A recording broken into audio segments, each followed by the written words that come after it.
So this is the PC. I'm just going to show you how quickly it turns on. So that's the click, you can see it's lit up.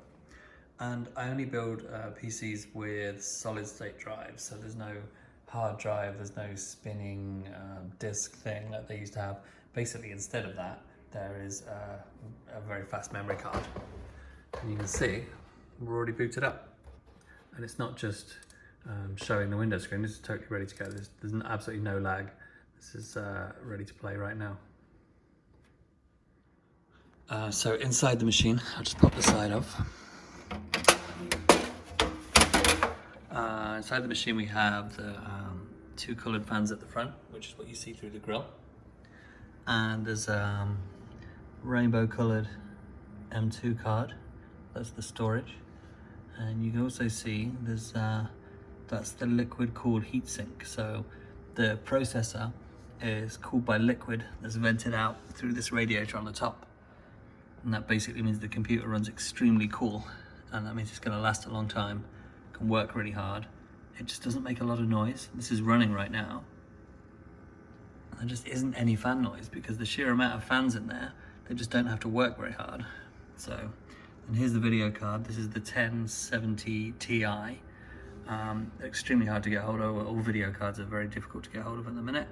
But this one is, because it's the Ti, it's basically only slightly less, about 9% under the 1080, the next one up, which is just impossible to get hold of right now. But it's really not worth that jump because this being the Ti, with 9% difference, you're really not going to notice that. So this is an excellent video card to have right now. You can see it runs all the modern games with extreme settings. You're just not going to be limited by this at all for a good while yet.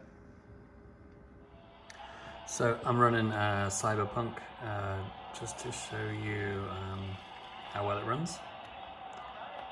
Excuse me, controllers are one hand, they're going to be all over the place. But so, in the settings for this, if you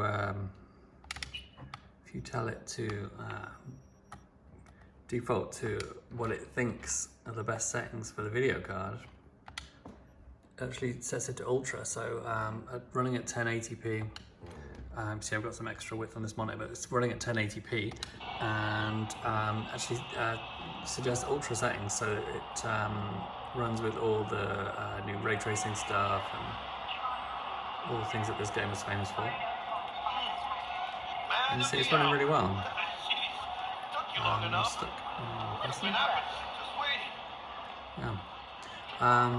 Let me see. I get some more light on. You can see the detail is extremely crisp. So it's running ultra settings, very playable.